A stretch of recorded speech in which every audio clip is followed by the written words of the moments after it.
ఒంటిమిట్టలో అంగరంగ వైభవంగా శ్రీ కోదండరామస్వామి బ్రహ్మోత్సవాలు. ఆంధ్రప్రదేశ్ కడప జిల్లాలో మహాపుణ్యక్షేత్రమైన ఒంటిమిట్ట శ్రీ కోదండరామస్వామి ఆలయంలో 26వ తేదీ నుండి 5వ తేదీ వరకు శ్రీరామనవమి బ్రహ్మోత్సవాలు అంగరంగ వైభవంగా జరుగుతున్నాయి. బ్రహ్మోత్సవాలలో శుక్రవారం ఉదయం ధ్వజారోహణంతో శ్రీరామనవమి బ్రహ్మోత్సవాలు ప్రారంభమయ్యాయి. 28వ తేదీ శనివారం వేణుగాన అలంకరణం, ఉత్సవమూర్తులకు బూంజల్ సేవ మరియు హంసవాహనం. 29వ తేదీ ఆదివారం వటపత్ర సాయి అలంకారం, బూంజల్ సేవ మరియు సింహవాహనం. 30వ తేదీన సోమవారం నవనీత కృష్ణ అలంకారం, ఊంజల్ సేవ మరియు హనుమత్సన. 31వ తేదీ మంగళవారం మోహిని అలంకారం, బూంజల్ సేవ మరియు గరుడ సేవ. ఏప్రిల్ 1వ తేదీ బుధవారం సాయంత్రం 6:30 గంటల నుండి రాత్రి 9 గంటల వరకు సీతారాముల కళ్యాణం జరగను. స్వామివారి కళ్యాణానికి ఆంధ్రప్రదేశ్ ముఖ్యమంత్రి నారా చంద్రబాబు నాయుడు దంపతులు మరియు రాష్ట్ర మంత్రులు, ఎమ్మెల్యేలు మరియు భక్తులు అధిక సంఖ్యలో పాల్గొంటారు. 2వ తేదీ గురువారం రథోత్సవం. 3వ తేదీ శుక్రవారం కాశీయ మర్దనాల అలంకారం మరియు అశ్వవాహనం. ఆంధ్రప్రదేశ్ నలుమూలల నుండి శ్రీరాముని భక్తులు అధిక సంఖ్యలో పాల్గొని స్వామివారి దర్శనం అనంతరం తీర్థ ప్రసాదాలు స్వీకరించారు.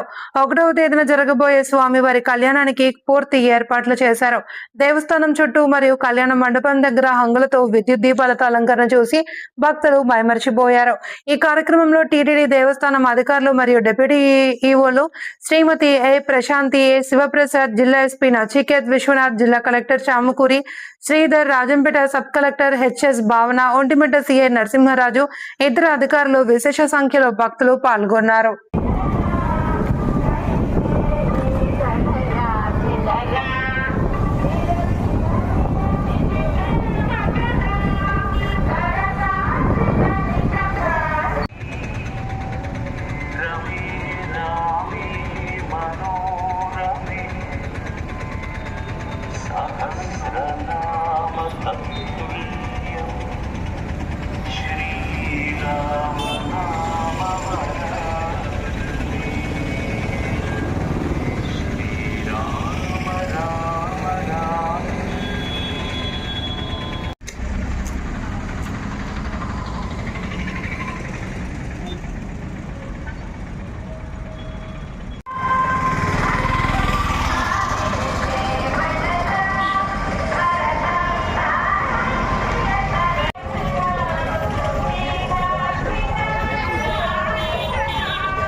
ఒంటిమిట్ట కోదండరామయ్య మనకి ఆరోగ్యాన్ని, ఐశ్వర్యాన్ని, శక్తిని, మనోబలాన్ని, ధైర్యాన్ని, స్ఫూర్తిని, దీప్తిని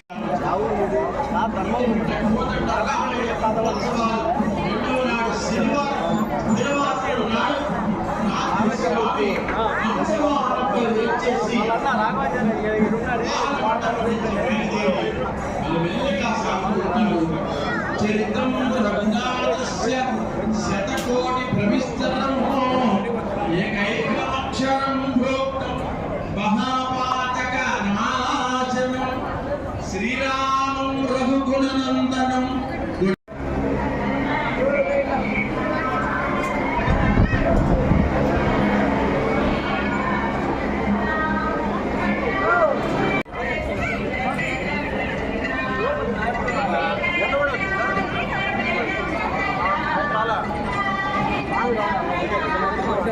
Ya,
హయగ్రీవాయ నమః. ఓం రామాయ నమః. కోదండరామస్వామి పరబ్రహ్మే నమః.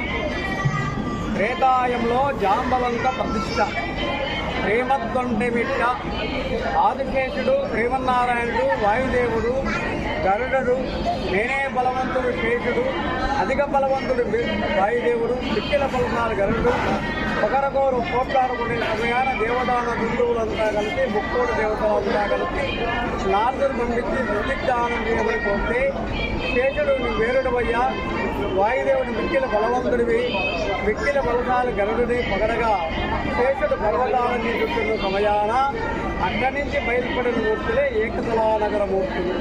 త్రేతాయుగంలో దశరథ మహారాజు ఆజ్ఞ ప్రకారంగా లక్ష్మీరామాసహిత రాక్షసార్థ మధ్య సమయాన రావుల వారు కుడిచేత్తో పిడిబాకు, కుడిభుజానంబు, ఎడమ చేత్తో బాణం, లక్ష్మణ కుడిచేత్తో పిడిబాకు, కుడిభుజాన అంబులపది, ఎడమ చేత్తో బాణం, సీతమ్మారు కమలం పట్టుకొని దండకారున్న ప్రాంతానికి రాక్షసార్థం వస్తే రాక్షసుల వారిని తప్పించమని యజ్ఞయాగాలు కూడా తీర్చే సమయంలో ముడులంతా కలిసి సీతమ్మారు ప్రార్థిస్తే సీతమ్మారు వండి మృగాలకు పశుక్షాలకు నీళ్ళలా అని రావుల వారిని అనగా గరుత్మాని రామకృష్ణుడు ఆగ్నేయంగా బాణవస్తే రామతీర్థము లక్ష్మీతీర్థమని ఏర్పడతాయి.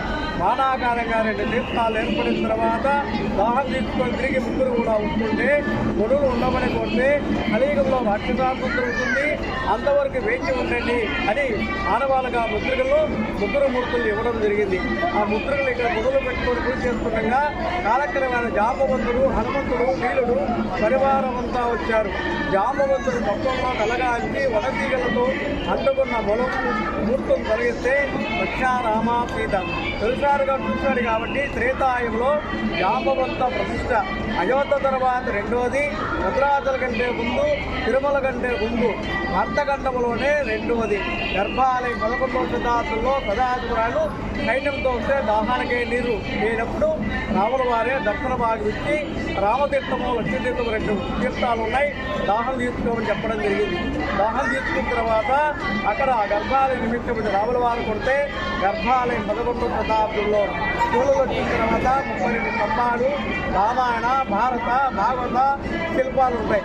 ప్రాకారం కూడా వచ్చి మట్టిగా నిర్మించారు. తర్వాత 3 గోపురాలు కూడా, దక్షిణ గోపురం, ఉత్తర గోపురం, తూర్పు గోపురం.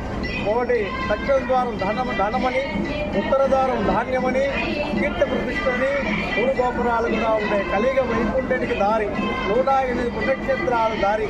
1470-15 మధ్య బొమ్మర పొందరామల వారు పెన్నా నది ఒడ్డున దీక్షతో ఉండి శక్తి దగ్గర దాచుకుని నిలబెట్టామని